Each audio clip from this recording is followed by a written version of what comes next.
احمق لوگ کہیں گے کہ مسلمان جس قبلے پر پہلے سے چلے آتے تھے اب اس سے کیوں منہ پھیر بیٹھے؟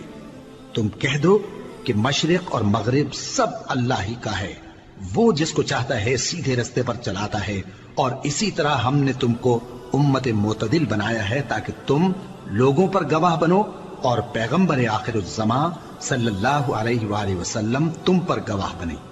اور جس قبلے پر تم پہلے تھے اس کو ہم نے اس لیے مقرر کیا تھا کہ معلوم کریں کہ کون ہمارے پیغمبر کا تابع رہتا ہے اور کون الٹے پاؤں پھر جاتا ہے۔ اور یہ بات یعنی تحویل قبلہ لوگوں کو گراں معلوم ہوئی، مگر جن کو اللہ نے ہدایت بخشی ہے وہ اسے گراں نہیں سمجھتے، اور اللہ ایسا نہیں کہ تمہارے ایمان کو یوں ہی ضائع کر دے۔ اللہ تو لوگوں پر بڑا مہربان ہے، صاحب رحمت ہے۔ اے پیغمبر صلی اللہ علیہ وآلہ وسلم، ہم تمہارا آسمان کی طرف منہ اٹھانا دیکھ رہے ہیں، سو ہم تم کو اسی قبلے کی طرف جس کو تم پسند کرتے ہو منہ کرنے کا حکم دیں گے، تو اپنا منہ مسجد حرام یعنی خانہ کعبہ کی طرف پھیر لو، اور تم لوگ جہاں ہوا کرو نماز پڑھنے کے وقت اسی مسجد کی طرف منہ کر لیا کرو۔ اور جن لوگوں کو کتاب دی گئی ہے وہ خوب جانتے ہیں کہ یہ نیا قبلہ ان کے پروردگار کی طرف سے حق ہے، اور جو کام یہ لوگ کرتے ہیں اللہ ان سے بے خبر نہیں۔ اور اگر تم ان اہل کتاب کے پاس تمام نشانیاں بھی لے کر آؤ تو بھی یہ تمہارے قبلے کی پیروی نہ کریں، اور تم بھی ان کے قبلے کی پیروی کرنے والے نہیں ہو، اور ان میں سے بھی بعض کے قبلے کے پیرو نہیں۔ اور اگر تم باوجود اس کے کہ تمہارے پاس علم یعنی اللہ کا حکم آ چکا ہے ان کی خواہشوں کے پیچھے چلو گے تو ظالموں میں ہو جاؤ گے۔ جن لوگوں کو ہم نے کتاب دی ہے وہ ان پیغمبر آخر الزمان صلی اللہ علیہ وآلہ وسلم کو اس طرح پہچانتے ہیں جس طرح اپنے بیٹوں کو پہچانا کرتے ہیں، مگر ایک فریق ان میں سے سچی بات کو جان بوجھ کر چھپا رہا ہے۔ اے پیغمبر صلی اللہ علیہ وآلہ وسلم، یہ نیا قبلہ تمہارے پروردگار کی طرف سے حق ہے، تو تم ہرگز شک کرنے والوں میں نہ ہونا، اور ہر ایک شخص کے لیے ایک سمت مقرر ہے جدھر وہ عبادت کے وقت منہ کیا کرتا ہے، تو تم نیکیوں میں سبقت حاصل کرو۔ تم جہاں ہوگے اللہ تم سب کو جمع کرے گا، بے شک اللہ ہر چیز پر قادر ہے۔ اور تم جہاں سے نکلو نماز میں اپنا منہ مسجد حرام کی طرف کر لیا کرو، بے شبہ یہ تمہارے پروردگار کی طرف سے حق ہے، اور تم لوگ جو کچھ کرتے ہو اللہ اس سے بے خبر نہیں۔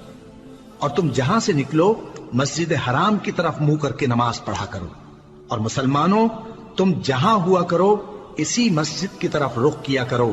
یہ تاکید اس لیے کی گئی ہے کہ لوگ تم کو کسی طرح کا الزام نہ دے سکیں، مگر ان میں سے جو ظالم ہیں وہ الزام دیں تو دیں، سو ان سے مت ڈرنا اور مجھی سے ڈرتے رہنا، اور یہ بھی مقصود ہے کہ میں تم کو اپنی تمام نعمتیں بخشوں، اور یہ بھی کہ تم راہ راست پر چلو۔ جس طرح من جملہ اور نعمتوں کے ہم نے تمہیں میں سے ایک رسول بھیجے ہیں جو تم کو ہماری آیتیں پڑھ پڑھ کر سناتے اور تمہیں پاک بناتے، اور کتاب یعنی قرآن اور دانائی سکھاتے ہیں، اور ایسی باتیں بتاتے ہیں جو تم پہلے نہیں جانتے تھے، سو تم مجھے یاد کیا کرو، میں تمہیں یاد کیا کروں گا، اور میرا احسان مانتے رہنا اور میری ناشکری نہ کرنا۔ اے ایمان والو، صبر اور نماز سے مدد لیا کرو، بے شک اللہ صبر کرنے والوں کے ساتھ ہے۔ اور جو لوگ اللہ کی راہ میں مارے جائیں ان کی نسبت یہ نہ کہنا کہ وہ مرے ہوئے ہیں، وہ مردہ نہیں بلکہ زندہ ہیں، لیکن تم کو شعور نہیں۔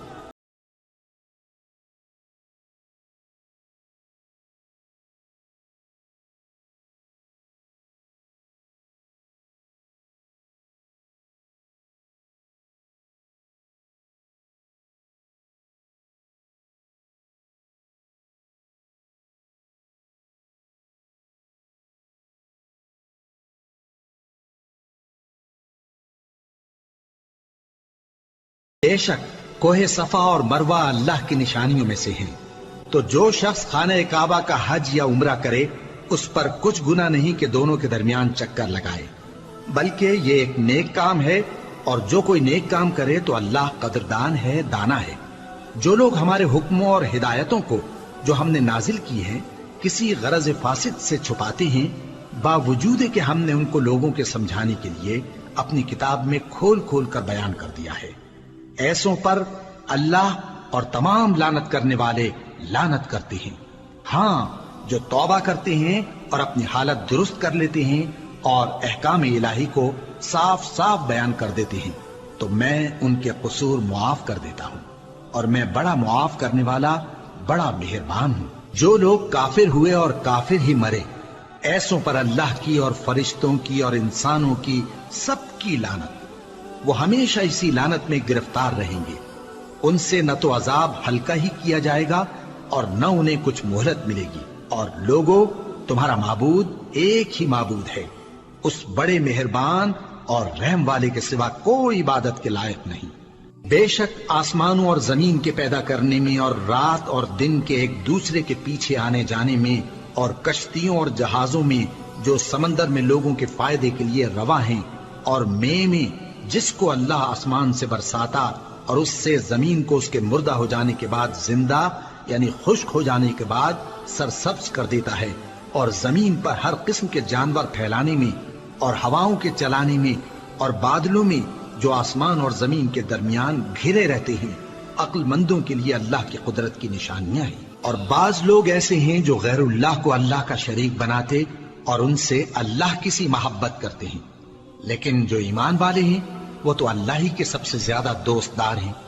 اور اے کاش ظالم لوگ جو بات عذاب کے وقت دیکھیں گے اب دیکھ لیتے کہ سب طرح کی طاقت اللہ ہی کو ہے، اور یہ کہ اللہ سخت عذاب کرنے والا ہے۔ اس دن کفر کے پیشوا اپنے پیروں سے بیزاری ظاہر کریں گے اور دونوں عذاب الہی دیکھ لیں گے اور ان کے آپس کے تعلقات منقطع ہو جائیں گے۔ یہ حال دیکھ کر پیروی کرنے والے حسرت سے کہیں گے کہ اے کاش ہمیں پھر دنیا میں جانا نصیب ہو، تاکہ جس طرح یہ ہم سے بیزار ہو رہے ہیں اسی طرح ہم بھی ان سے بیزار ہوں۔ اس طرح اللہ ان کے اعمال حسرت بنا کر دکھائے گا اور وہ دوزخ سے نکل نہیں سکیں گے۔ لوگوں، جو چیزیں زمین میں حلال طیب ہیں وہ کھاؤ، اور شیطان کے قدموں پر نہ چلو، وہ تمہارا کھلا دشمن ہے۔ وہ تو تم کو برائی اور بے حیائی ہی کے کام کرنے کو کہتا ہے، اور یہ بھی کہ اللہ کی نسبت ایسی باتیں کہو جن کا تمہیں کچھ بھی علم نہیں۔ اور جب ان لوگوں سے کہا جاتا ہے کہ جو کتاب اللہ نے نازل فرمائی ہے اس کی پیروی کرو، تو کہتے ہیں نہیں، بلکہ ہم تو اسی چیز کی پیروی کریں گے جس پر ہم نے اپنے باپ دادا کو پایا۔ بھلا اگرچہ ان کے باپ دادا نہ کچھ سمجھتے ہوں اور نہ سیدھے رستے پر ہوں، تب بھی وہ انہی کی تقلید کیے جائیں گے۔ جو لوگ کافر ہیں ان کی مثال اس شخص کی سی ہے جو کسی ایسی چیز کو آواز دے جو پکار اور آواز کے سوا کچھ سن نہ سکے۔ یہ بہرے ہیں، گونگے ہیں، اندھے ہیں کہ کچھ سمجھ ہی نہیں سکتے۔ اے اہل ایمان، جو پاکیزہ چیزیں ہم نے تم کو عطا فرمائی ہیں ان کو کھاؤ، اور اگر اللہ ہی کے بندے ہو تو اس کی نعمتوں کا شکر بھی ادا کرو۔ اس نے تو تم پر بس مرا ہوا جانور اور لہو اور سور کا گوشت اور جس چیز پر اللہ کے سوا کسی اور کا نام پکارا جائے حرام کر دیا ہے۔ ہاں، جو مجبور ہو جائے بشرطے کہ اللہ کی نافرمانی نہ کرے اور حد ضرورت سے باہر نہ نکل جائے، اس پر کچھ گناہ نہیں۔ بے شک اللہ بخشنے والا ہے، رحم کرنے والا ہے۔ جو لوگ اللہ کی کتاب سے ان آیتوں اور ہدایتوں کو جو اس نے نازل فرمائی ہیں چھپاتے اور ان کے بدلے تھوڑی سی قیمت یعنی دنیاوی منفعت حاصل کرتے ہیں، وہ اپنے پیٹوں میں محض آگ بھرتے ہیں۔ ایسے لوگوں سے اللہ قیامت کے دن نہ کلام کرے گا اور نہ ان کو گناہوں سے پاک کرے گا، اور ان کے لیے دکھ دینے والا عذاب ہے۔ یہ وہ لوگ ہیں جنہوں نے ہدایت چھوڑ کر گمراہی اور بخشش چھوڑ کر عذاب خرید لیا۔ یہ آتش جہنم کی کیسی برداشت کرنے والے ہیں۔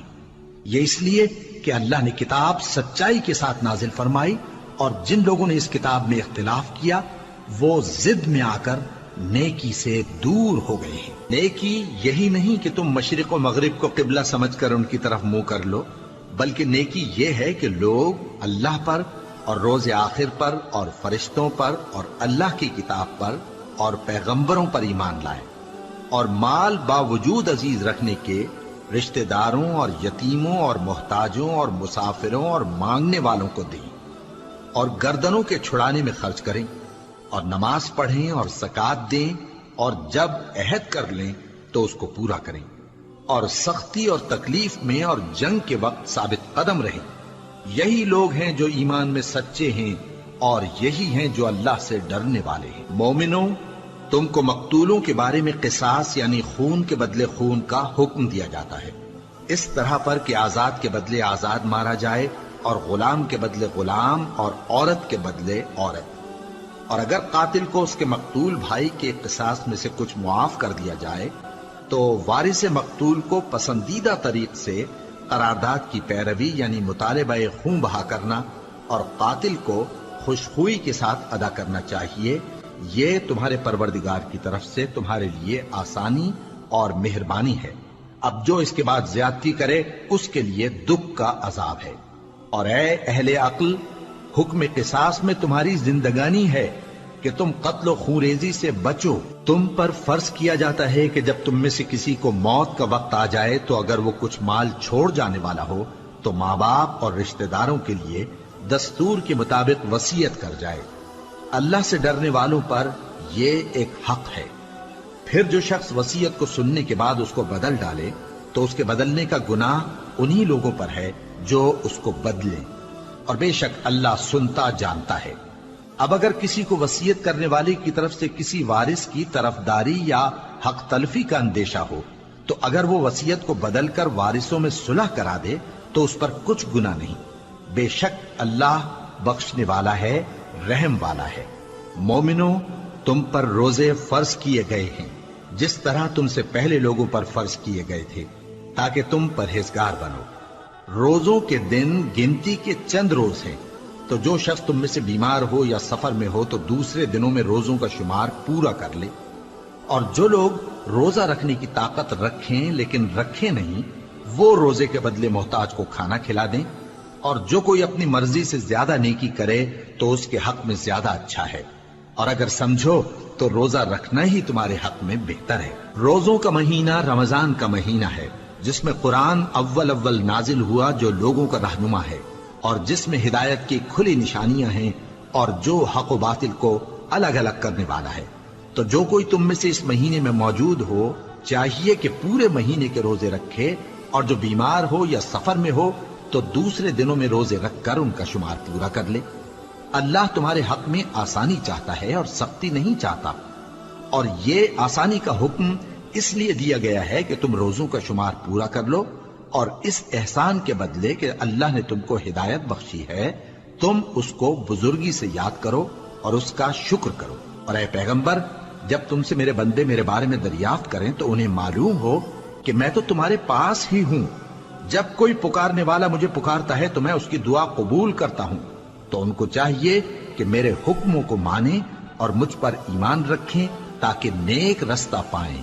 روزوں کی راتوں میں تمہارے لیے اپنی عورتوں کے پاس جانا جائز کر دیا گیا ہے، وہ تمہاری پوشاک ہیں اور تم ان کی پوشاک ہو۔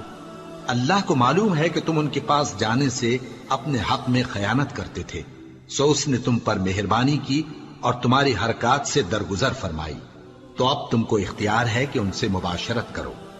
اور اللہ نے جو چیز تمہارے لیے لکھ رکھی ہے یعنی اولاد، اس کو اللہ سے طلب کرو اور کھاؤ اور پیو، یہاں تک کہ صبح کی سفید دھاری رات کی سیاہ دھاری سے الگ نظر آنے لگے۔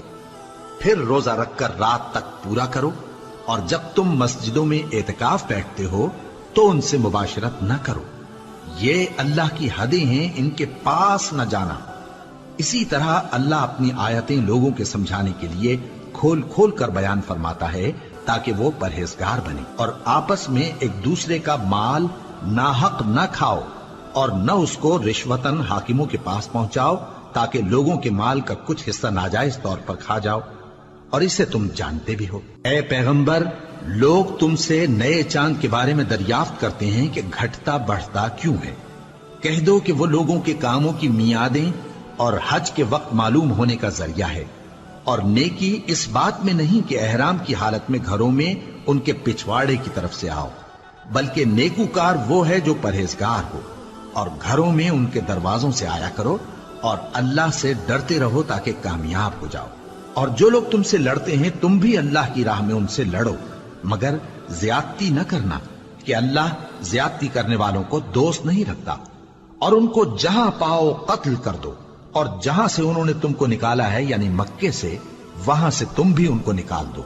اور دین سے گمراہ کرنے کا فساد قتل و خونریزی سے کہیں بڑھ کر ہے، اور جب تک وہ تم سے مسجد حرام یعنی خانہ کعبہ کے پاس نہ لڑیں تم بھی وہاں ان سے نہ لڑنا۔ ہاں اگر وہ تم سے لڑیں تو تم ان کو قتل کر ڈالو، کافروں کی یہی سزا ہے۔ پھر اگر وہ باز آ جائیں تو اللہ بخشنے والا ہے، رحم کرنے والا ہے۔ اور ان سے اس وقت تک لڑتے رہنا کہ فساد نابود ہو جائے اور ملک میں اللہ ہی کا دین غالب ہو جائے۔ پھر اگر وہ فساد سے باز آ جائیں تو ظالموں کے سوا کسی پر زیادتی نہیں کرنی چاہیے۔ ادب کا مہینہ ادب کے مہینے کے مقابل ہے، اور ادب کی چیزیں ایک دوسرے کا بدلہ ہیں۔ پس اگر کوئی تم پر زیادتی کرے تو جیسی زیادتی وہ تم پر کرے ویسی ہی تم اس پر کرو، اور اللہ سے ڈرتے رہو اور جان رکھو کہ اللہ ڈرنے والوں کے ساتھ ہے۔ اور اللہ کی راہ میں مال خرچ کرو اور اپنے آپ کو ہلاکت میں نہ ڈالو، اور نیکی کرو، بے شک اللہ نیکی کرنے والوں کو دوست رکھتا ہے۔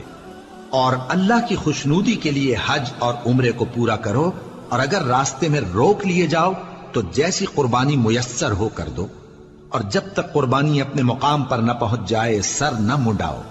اور اگر کوئی تم میں بیمار ہو یا اس کے سر میں کسی طرح کی تکلیف ہو تو اگر وہ سر منڈا لے تو اس کے بدلے روزے رکھے یا صدقہ دے یا قربانی کرے۔ پھر جب تکلیف دور ہو کر تم مطمئن ہو جاؤ تو جو تم میں حج کے وقت تک عمرے سے فائدہ اٹھانا چاہے وہ جیسی قربانی میسر ہو کرے، اور جس کو قربانی نہ ملے وہ 3 روزے ایام حج میں رکھے اور 7 جب واپس ہو، یہ پورے 10 ہوئے۔ یہ حکم اس شخص کے لیے ہے جس کے اہل و عیال مکے میں نہ رہتے ہوں۔ اور اللہ سے ڈرتے رہو اور جان رکھو کہ اللہ سخت عذاب دینے والا ہے۔ حج کے مہینے معین ہیں جو معلوم ہیں، تو جو شخص ان مہینوں میں حج کی نیت کر لے تو حج کے دنوں میں نہ عورتوں سے اختلاط کرے، نہ کوئی برا کام کرے اور نہ کسی سے جھگڑے۔ اور جو نیک کام تم کرو گے وہ اللہ کو معلوم ہو جائے گا۔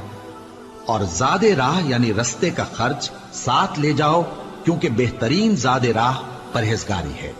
اور اے اہل عقل مجھی سے ڈرتے رہو، اس کا تمہیں کچھ گناہ نہیں کہ حج کے دنوں میں بذریعہ تجارت اپنے پروردگار سے روزی طلب کرو۔ اور جب عرفات سے واپس ہونے لگو تو مشعر حرام یعنی مزدلفہ میں اللہ کا ذکر کرو، اور اس طرح ذکر کرو جس طرح اس نے تم کو سکھایا، اور اس سے پیشتر تم لوگ ان طریقوں سے محض ناواقف تھے۔ پھر جہاں سے اور لوگ واپس ہوں وہیں سے تم بھی واپس ہو، اور اللہ سے بخشش مانگو، بے شک اللہ بخشنے والا ہے، رحمت کرنے والا ہے۔ پھر جب حج کے تمام ارکان پورے کر چکو تو مینا میں اللہ کو یاد کرو جس طرح اپنے باپ دادا کو یاد کیا کرتے تھے، بلکہ اس سے بھی زیادہ۔ اور بعض لوگ ایسے ہیں جو اللہ سے التجا کرتے ہیں کہ اے پروردگار ہم کو جو دینا ہے دنیا ہی میں دے دے، اور ایسے لوگوں کا آخرت میں کچھ حصہ نہیں۔ اور بعض ایسے ہیں کہ دعا کرتے ہیں کہ پروردگار ہم کو دنیا میں بھی نعمت عطا فرما اور آخرت میں بھی نعمت بخشیو اور دوزخ کے عذاب سے محفوظ رکھیو۔ یہی لوگ ہیں جن کے لیے ان کے کاموں کا حصہ یعنی اجر نیک تیار ہے، اور اللہ جلد حساب لینے والا ہے۔ اور قیام منا کے دنوں میں جو گنتی کے دن ہیں اللہ کو یاد کرو، اگر کوئی جلدی کرے اور 2 ہی دن میں چل دے تو اس پر بھی کچھ گناہ نہیں، اور جو بات تک ٹھہرا رہے اس پر بھی کچھ گناہ نہیں۔ یہ باتیں اس شخص کے لیے ہیں جو اللہ سے ڈرے، اور تم لوگ اللہ سے ڈرتے رہو اور جان رکھو کہ تم سب اس کے پاس جمع کیے جاؤ گے۔ اور کوئی شخص تو ایسا ہے جس کی گفتگو دنیا کی زندگی میں تم کو دلکش معلوم ہوتی ہے، اور وہ اپنے معافی ضمیر پر یعنی اس بات پر جو اس کے دل میں ہے اللہ کو گواہ بناتا ہے، حالانکہ وہ سخت جھگڑالو ہے۔ اور جب پیٹ پھیر کر چلا جاتا ہے تو زمین میں دوڑتا پھرتا ہے تاکہ اس میں فتنہ انگیزی کرے اور کھیتی کو برباد اور انسانوں اور حیوانوں کی نسل کو نابود کر دے، اور اللہ فتنہ انگیزی کو پسند نہیں کرتا۔ اور جب اس سے کہا جاتا ہے کہ اللہ سے خوف کر تو غرور اس کو گناہ میں پھنسا دیتا ہے، سو اس کو جہنم کافی ہے اور وہ بہت برا ٹھکانہ ہے۔ اور کوئی شخص ایسا ہے کہ اللہ کی خوشنودی حاصل کرنے کے لیے اپنی جان بیچ ڈالتا ہے، اور اللہ بندوں پر بہت مہربان ہے۔ مومنو، اسلام میں پورے پورے داخل ہو جاؤ اور شیطان کے پیچھے نہ چلو، وہ تو تمہارا کھلا دشمن ہے۔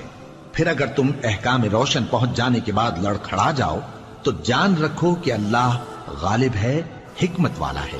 کیا یہ لوگ اسی بات کے منتظر ہیں کہ ان پر اللہ کا عذاب بادل کے سائبانوں میں نازل ہو اور فرشتے بھی اتر آئیں اور کام تمام کر دیا جائے؟ اور سب کاموں کا رجوع اللہ ہی کی طرف ہے۔ اے پیغمبر، بنی اسرائیل سے پوچھو کہ ہم نے ان کو کتنی کھلی نشانیاں دیں، اور جو شخص اللہ کی نعمت کو اپنے پاس آنے کے بعد بدل دے تو اللہ سخت عذاب کرنے والا ہے۔ اور جو کافر ہیں ان کے لیے دنیا کی زندگی خوشنما کر دی گئی ہے، اور وہ مومنوں سے تمسخر کرتی ہیں، لیکن جو پرہیزگار ہیں وہ قیامت کے دن ان سے اوپر ہوں گے۔ اور اللہ جس کو چاہتا ہے بے حساب رزق دیتا ہے۔ پہلے تو سب لوگوں کا ایک ہی مذہب تھا، لیکن وہ آپس میں اختلاف کرنے لگے تو اللہ نے ان کی طرف بشارت دینے والے اور ڈر سنانے والے پیغمبر بھیجے، اور ان پر سچائی کے ساتھ کتابیں نازل کی، تاکہ جن امور میں لوگ اختلاف کرتے تھے ان کا ان میں فیصلہ کر دے۔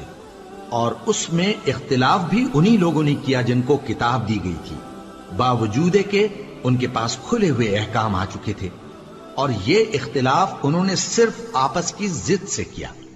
تو جس امر حق میں وہ اختلاف کرتے تھے اللہ نے اپنی مہربانی سے مومنوں کو اس کی راہ دکھا دی، اور اللہ جس کو چاہتا ہے سیدھا رستہ دکھا دیتا ہے۔ کیا تم یہ خیال کرتے ہو کہ یوں ہی بہشت میں داخل ہو جاؤ گے، اور ابھی تم کو پہلے لوگوں کی سی مشکلیں تو پیش آئی ہی نہیں؟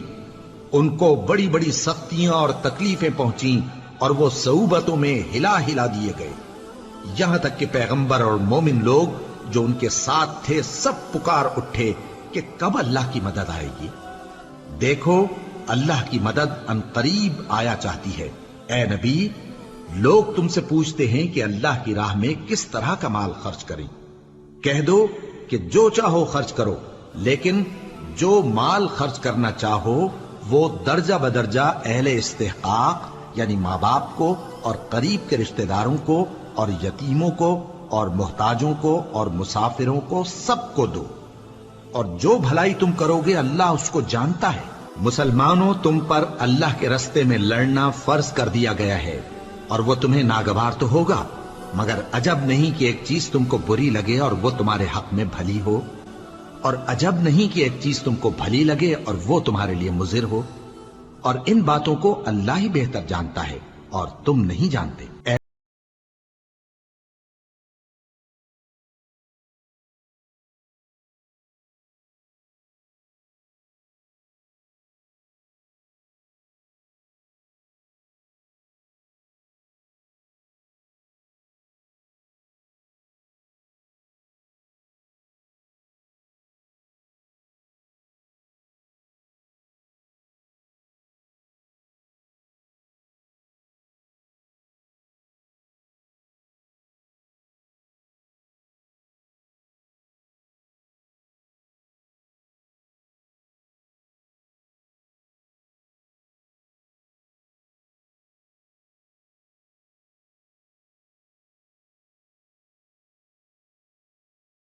جو لوگ ایمان لائے اور اللہ کے لیے وطن چھوڑ گئے اور کفار سے جنگ کرتے رہے وہی اللہ کی رحمت کے امیدوار ہیں، اور اللہ بخشنے والا ہے، رحمت کرنے والا ہے۔ اے پیغمبر، لوگ تم سے شراب اور جوئے کا حکم دریافت کرتے ہیں، کہہ دو کہ ان میں گناہ بڑے ہیں اور لوگوں کے لیے کچھ فائدے بھی ہیں، مگر ان کے گناہ فائدوں سے کہیں زیادہ ہیں۔ اور یہ بھی تم سے پوچھتے ہیں کہ اللہ کی راہ میں کون سا مال خرچ کریں، کہہ دو کہ جو ضرورت سے زیادہ ہو۔ اس طرح اللہ تمہارے لیے اپنے احکام کھول کھول کر بیان فرماتا ہے تاکہ تم سوچو، یعنی دنیا اور آخرت کی باتوں میں غور کرو۔ اور تم سے یتیموں کے بارے میں بھی دریافت کرتے ہیں، کہہ دو کہ ان کی حالت کی اصلاح بہت اچھا کام ہے، اور اگر تم ان سے مل جل کر رہنا یعنی خرچ اکٹھا رکھنا چاہو تو وہ تمہارے بھائی ہیں، اور اللہ خوب جانتا ہے کہ خرابی کرنے والا کون ہے اور اصلاح کرنے والا کون۔ اور اگر اللہ چاہتا تو تم کو تکلیف میں ڈال دیتا، بے شک اللہ غالب ہے، حکمت والا ہے۔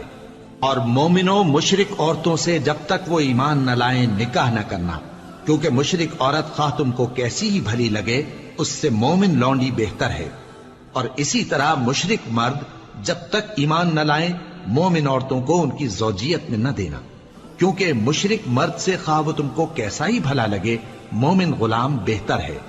یہ مشرک لوگوں کو دوزخ کی طرف بلاتی ہیں، اور اللہ اپنی مہربانی سے بہشت اور بخشش کی طرف بلاتا ہے، اور اپنے حکم لوگوں سے کھول کھول کر بیان کرتا ہے تاکہ نصیحت حاصل کریں۔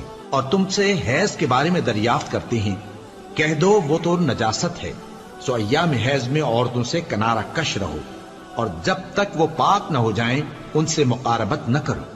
ہاں جب وہ پاک ہو جائیں تو جس طریق سے اللہ نے تمہیں ارشاد فرمایا ہے ان کے پاس جاؤ، کچھ شک نہیں کہ اللہ توبہ کرنے والوں اور پاک صاف رہنے والوں کو دوست رکھتا ہے۔ تمہاری عورتیں تمہاری کھیتی ہیں، تو اپنی کھیتی میں جس طرح چاہو جاؤ، اور اپنے لیے نیک عمل آگے بھیجو، اور اللہ سے ڈرتے رہو، اور جان رکھو کہ ایک دن تمہیں اس کے روبرو حاضر ہونا ہے۔ اور اے پیغمبر ایمان والوں کو بشارت سنا دو، اور اللہ کے نام کو اس بات کا ہیلا نہ بنانا کہ اس کی قسمیں کھا کھا کر سلوک کرنے اور پرہیزگاری کرنے اور لوگوں میں صلح و سازگاری کرانے سے رک جاؤ، اور اللہ سب کچھ سنتا ہے جانتا ہے۔ اللہ تمہاری لغو قسموں پر تم سے مواخذہ نہیں کرے گا، لیکن جو قسمیں تم قصد دلی سے کھاؤ گے ان پر مواخذہ کرے گا، اور اللہ بخشنے والا ہے بردبار ہے۔ جو لوگ اپنی عورتوں کے پاس جانے کی قسم کھا لیں ان کو 4 مہینے تک انتظار کرنا چاہیے۔ اگر اس عرصے میں قسم سے رجوع کر لیں تو اللہ بخشنے والا ہے، مہربان ہے۔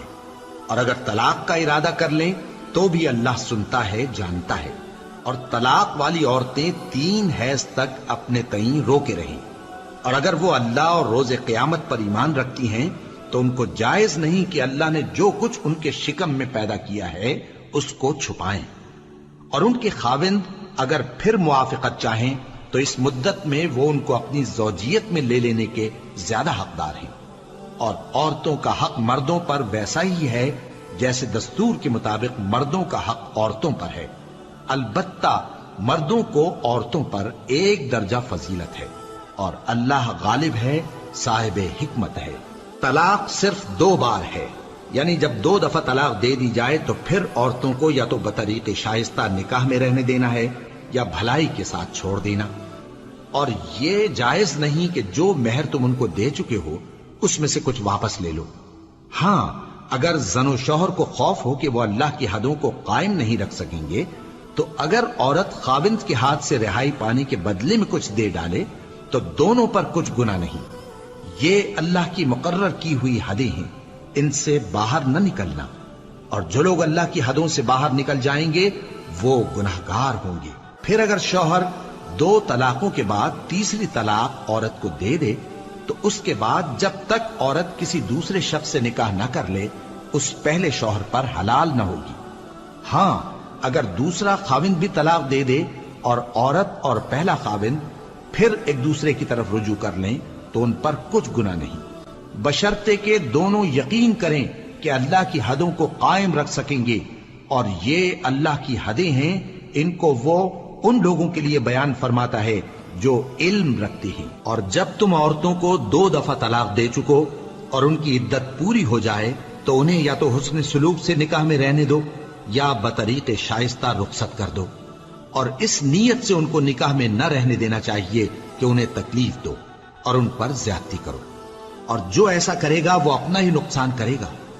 اور اللہ کے احکام کو ہنسی اور کھیل نہ بناؤ، اور اللہ نے تم کو جو نعمتیں بخشی ہیں اور تم پر جو کتاب اور دانائی کی باتیں نازل کی ہیں جن سے وہ تمہیں نصیحت فرماتا ہے ان کو یاد کرو، اور اللہ سے ڈرتے رہو، اور جان رکھو کہ اللہ ہر چیز سے واقف ہے۔ اور جب تم عورتوں کو طلاق دے چکو اور ان کی عدت پوری ہو جائے تو ان کو اپنے شوہروں کے ساتھ جب وہ آپس میں جائز طور پر راضی ہو جائیں نکاح کرنے سے مت روکو۔ اس حکم سے اس شخص کو نصیحت کی جاتی ہے جو تم میں اللہ اور روز آخر پر یقین رکھتا ہے۔ یہ تمہارے لیے نہایت خوب اور بہت پاکیزگی کی بات ہے، اور اللہ جانتا ہے اور تم نہیں جانتے۔ اور مائیں اپنے بچوں کو پورے 2 سال دودھ پلائیں یہ حکم اس شخص کے لیے ہے جو پوری مدت تک دودھ پلوانا چاہے، اور دودھ پلانے والی ماؤں کا کھانا اور کپڑا دستور کے مطابق باپ کے ذمے ہوگا۔ کسی شخص کو اس کی طاقت سے زیادہ تکلیف نہیں دی جاتی، تو یاد رکھو کہ نہ تو ماں کو اس کے بچے کے سبب نقصان پہنچایا جائے اور نہ باپ کو اس کی اولاد کی وجہ سے نقصان پہنچایا جائے، اور اسی طرح نان و نفقہ بچے کے وارث کے ذمے ہے۔ اور اگر دونوں یعنی ماں باپ آپس کی رضامندی اور صلاح سے بچے کا دودھ چھڑانا چاہیں تو ان پر کچھ گناہ نہیں، اور اگر تم اپنی اولاد کو دودھ پلوانا چاہو تو تم پر کچھ گناہ نہیں، بشرطے کہ تم دودھ پلانے والیوں کو دستور کے مطابق ان کا حق جو تم نے دینا کیا تھا دے دو، اور اللہ سے ڈرتے رہو اور جان رکھو کہ جو کچھ تم کرتے ہو اللہ اس کو دیکھ رہا ہے۔ اور جو لوگ تم میں سے مر جائیں اور عورتیں چھوڑ جائیں تو وہ عورتیں 4 مہینے اور 10 دن اپنے آپ کو روکے رہیں، اور جب یہ عدت پوری کر چکیں اور اپنے حق میں پسندیدہ کام یعنی نکاح کر لیں تو تم پر کچھ گناہ نہیں، اور اللہ تمہارے سب کاموں سے واقف ہے۔ اگر تم اشارے کنائے میں عورتوں کو نکاح کا پیغام بھیجو یا نکاح کی خواہش کو اپنے دلوں میں مخفی رکھو تو تم پر کچھ گناہ نہیں۔ اللہ کو معلوم ہے کہ تم ان سے نکاح کا ذکر کرو گے، مگر ایام عدت میں اس کے سوا کے دستور کے مطابق کوئی بات کہہ دو، پوشیدہ طور پر ان سے قول و قرار نہ کرنا، اور جب تک عدت پوری نہ ہو لے نکاح کا پختہ ارادہ نہ کرنا، اور جان رکھو کہ جو کچھ تمہارے دلوں میں ہے اللہ کو سب معلوم ہے، تو اس سے ڈرتے رہو اور جان رکھو کہ اللہ بخشنے والا ہے، حلم والا ہے۔ اور اگر تم عورتوں کو ان کے پاس جانے یا ان کا مہر مقرر کرنے سے پہلے طلاق دے دو تو تم پر کچھ گناہ نہیں، ہاں ان کو دستور کے مطابق کچھ خرچ ضرور دو، یعنی مقدور والا اپنے مقدور کے مطابق دے اور تنگ دست اپنی حیثیت کے مطابق۔ نیک لوگوں پر یہ ایک طرح کا حق ہے۔ اور اگر تم عورتوں کو ان کے پاس جانے سے پہلے طلاق دے دو لیکن مہر مقرر کر چکے ہو تو آدھا مہر دینا ہوگا۔ ہاں اگر عورتیں مہر بخش دیں یا مرد جن کے ہاتھ میں عقد نکاح ہے اپنا حق چھوڑ دیں اور پورا مہر دے دیں تو ان کو اختیار ہے، اور اگر تم مرد لوگ ہی اپنا حق چھوڑ دو تو یہ پرہیزگاری کی بات ہے، اور آپس میں بھلائی کرنے کو فراموش نہ کرنا۔ کچھ شک نہیں کہ اللہ تمہارے سب کاموں کو دیکھ رہا ہے۔ مسلمانوں، سب نمازیں خصوصاً بیچ کی نماز یعنی نماز عصر پورے اہتمام کے ساتھ ادا کرتے رہو اور اللہ کے آگے ادب سے کھڑے رہا کرو۔ پھر اگر تم خوف کی حالت میں ہو تو پیادے یا سوار جس حال میں ہو نماز پڑھ لو۔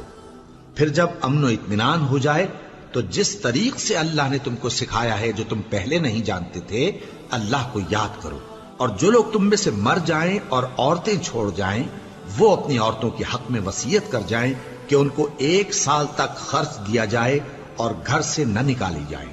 ہاں اگر وہ خود گھر سے چلی جائیں اور اپنے حق میں پسندیدہ کام یعنی نکاح کر لیں تو تم پر کچھ گناہ نہیں، اور اللہ زبردست ہے، حکمت والا ہے۔ اور مطلقہ عورتوں کو بھی دستور کے مطابق نان و نفقہ دینا چاہیے، پرہیزگاروں پر یہ بھی حق ہے۔ اسی طرح اللہ اپنے احکام تمہارے لیے بیان فرماتا ہے تاکہ تم سمجھو۔ بھلا تم نے ان لوگوں کو نہیں دیکھا جو شمار میں ہزاروں ہی تھے اور موت کے ڈر سے اپنے گھروں سے نکل بھاگے تھے؟ تو اللہ نے ان کو حکم دیا کہ مر جاؤ، پھر ان کو زندہ بھی کر دیا۔ کچھ شک نہیں کہ اللہ لوگوں پر مہربانی رکھتا ہے، لیکن اکثر لوگ شکر نہیں کرتے۔ اور مسلمانوں، اللہ کی راہ میں جہاد کرو اور جان رکھو کہ اللہ سب کچھ سنتا ہے، سب کچھ جانتا ہے۔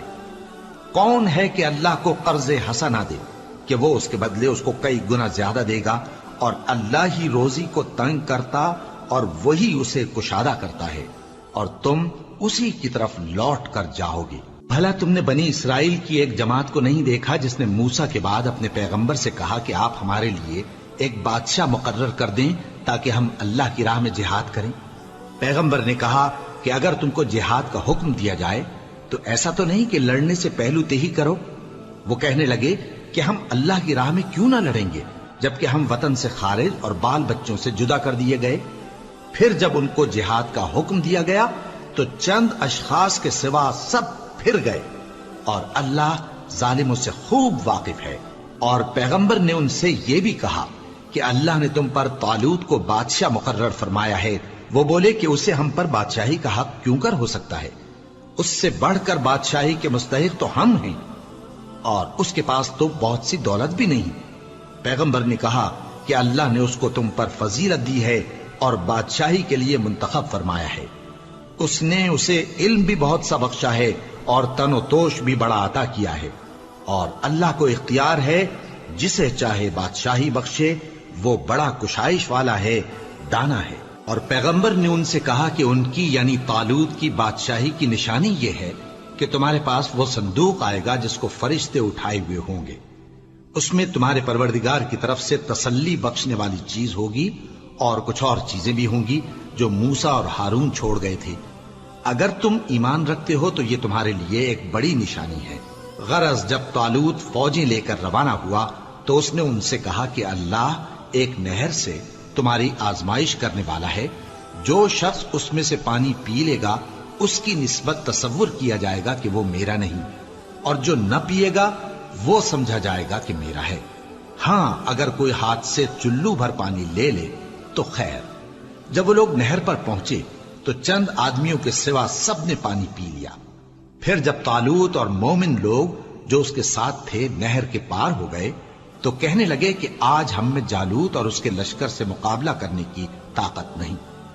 جو لوگ یقین رکھتے تھے کہ ان کو اللہ کے روبرو حاضر ہونا ہے، وہ کہنے لگے کہ بسا اوقات تھوڑی سی جماعت نے اللہ کے حکم سے بڑی جماعت پر فتح حاصل کی ہے، اور اللہ ثابت قدم رہنے والوں کے ساتھ ہے۔ اور جب وہ لوگ جالوت اور اس کے لشکر کے مقابل میں آئے تو اللہ سے دعا کی کہ اے پروردگار، ہم پر صبر کے دہانے کھول دے اور ہمیں لڑائی میں ثابت قدم رکھ اور لشکر کفار پر فتح یاب کر۔